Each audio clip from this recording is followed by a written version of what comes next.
if you want to find peace with yourself, self-understanding, self-knowledge, self-esteem, all of these things are going to be found only through sacrifice, getting uncomfortable, reevaluating what your normal is. And we want it very fast. If you don't see results in the first 2 days or the first week, I'm done. That's the mentality of most people. The struggle is too real. We're not patient. We, like in a world where you can Google the best restaurants around me right now, no one is patient. And for you to lose weight, for you to stop drinking, if you whatever the hell you're going through, it takes a lot of patience, a lot of time, and a lot of pitfalls, a lot of plateaus. You're gonna hit so many plateaus. If you don't know how to get around that plateau, it's not gonna happen fast. Have the ability to see the end before the beginning even begins. And what that means is I know that to get to the very end, I can see it right now. So before I went to Buds, and I was losing all this, I saw myself walking across the stage at 191 pounds, that's what I had to get to get into the door. I saw myself 6 months, a year later, wherever it's gonna take me to do it, I saw myself walking across that stage, getting that certificate of graduation from Buds. And I was able to be there at 300 pounds. And that feeling that I was nowhere near that feeling, I was able to put myself there 1,000,000 times every day. And that feeling of like, my God, that is gonna feel amazing. That's what made me suffer. That's what allowed the pain to be real and say, this is worth it. I want to feel for this next 18 months. It took me 18 months to finally become a Navy SEAL, to finally, just get through Buds. 18 months, it's 6 months. It took me 18. That's what woke me up every morning was, I'm gonna put myself through this much pain and suffering for a few seconds. That's all it is. A few seconds of joy. And it's so worth it, man. That's what people don't get. So I'm able to put myself at the finish line, even though I have no finish line, but at the finish line of an event before I even start the book, to say, how are you gonna feel at the end of this? I don't follow people who talk about what they used to do in life. I get what you used to do. I don't care, like, you used to be the best mother. I don't care. What are you doing today?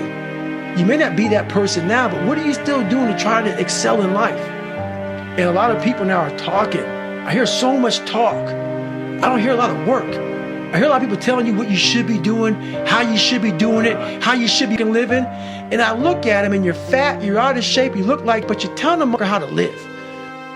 No, man, I won't listen to you. There's people talking. I don't see the real suffering behind it, behind what you're saying. That's why everybody said, man, you talk with so much passion because it's a real place. I used to get up in the morning time, it was raining like cats and dogs. I want to get my shoes on and go run. But guess what? I got my shit on and ran. Prioritize your life correctly. We all have time. We all have time.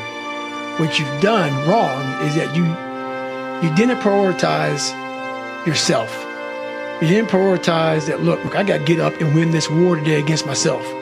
I need to look better. I need to feel better. I need to eat better. I need to prioritize time. Or I got to run 100 miles on broken feet. Or you got to do whatever that. It is. That's it. Unreal how much time you waste during the day.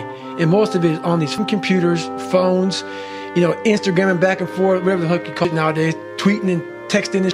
We waste so much time on our little gadgets. It's unreal. And we talk about we have no time.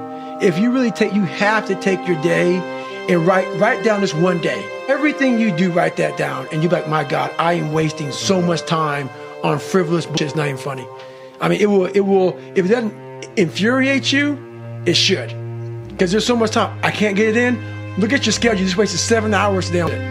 I mean, and you don't have an hour a day to try to get something in for yourself.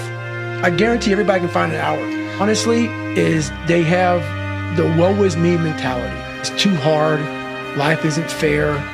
These things in life are not easy for me. You look to your left, you look to your right, and you start to judge yourself off other people.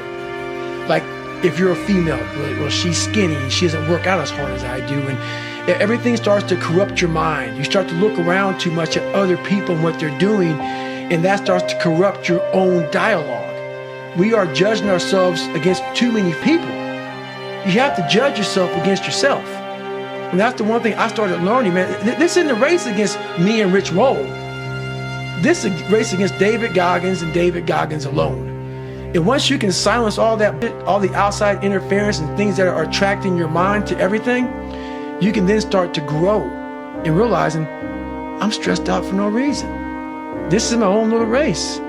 This is my own timeline, and this is how I'm going to run it. With these things in our pockets. No, but the one thing I'm most scared of in the world is losing touch with the best thing in the world is your mind. Your mindset, how you can picture yourself, how you can focus, how you can drive, how you can put yourself in so many situations to get out of it. Because those headphones we listen to, those phones that we Google to find information, there's so many situations in my life not going to help me. It's not going to help me. And you're able to just turn that off. So fast, because I know what's helped me. None of that stuff's ever helped me. Mm-hmm. None of that stuff's ever helped me. What has helped me has been me alone, getting my together and being accountable for who I'm not and who I want to be. It's the only thing that's helped me. It's about finding energy and strength when you have none. Like a lot of times in life, like that situation right there, man, it's the worst time of your life. There's energy all around us, but we think that we have to have it. It has to come externally a lot of times. We gotta have like a TV in front of us, watch somebody, listen to a podcast, listen to a great music. A lot of times in life it's quiet. And those are the times when you want to run and hide. You gotta be able to find energy.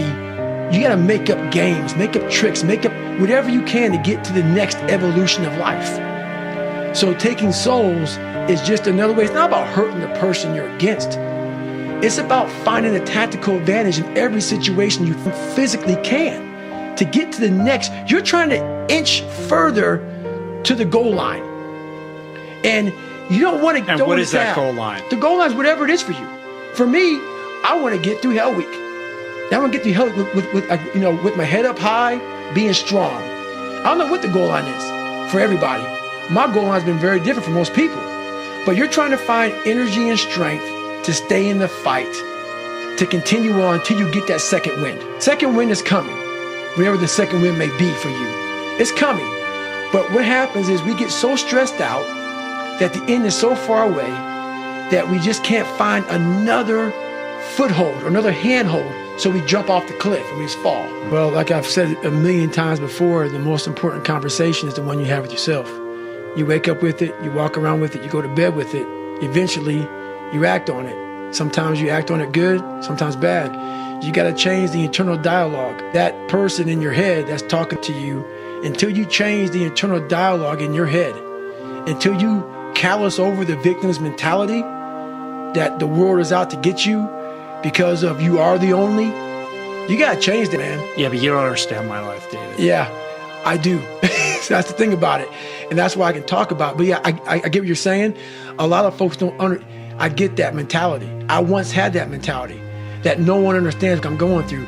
And if you keep that mentality, you're going to stay in the same exact spot that you're in, that no one understands. I used to hate people not liking me. One of the hardest things in the world for me at a young age was, my God, I just want to fit in. I want to fit in. I want you to like me. So that's a horrible place to be in life, because you lose yourself. When you want to fit in with people so badly, normal people, no better than you. You do whatever you can to fit in. That's a bad place to be. You lose yourself in trying to create a character that other people will accept. That's where I found a lot of joy, man. This is God. This is me. I speak in the third person. I got some going on. I'm still working on myself. Take it or leave it. You don't like me? Take a number and get in line, man. Greater the suffer, the greater the peace I found. But you have to reflect on where you came from. From the dungeon of hell that I came from, I had to reflect on it to find final peace. And be able to say, well, if you die in this bed at 40 years old, I'm the happiest in the world because I did it. I pissed people off along the way. Some people don't like me, Merry Christmas, whatever. But you can finally look in the mirror and you can cuss on Rich Roll's, don't care what they say about you, and be happy with it. Why do you think a book that I self-published, is doing so well? With the story that's up. People like, I never forget, I went to a publishing house, like, who's going to resonate with this story? No one's going to buy this book. I'm like, are you not in the world? Are you not in society? You're never alone. Everybody's going through. So when people get this mentality of like, you don't understand me, you can rock to someone that can understand you if they're willing to break themselves down and stop hiding. A lot of people understand you, but you got to stop hiding And that's why I tell people, a lot of people are going, they just hide better than you did.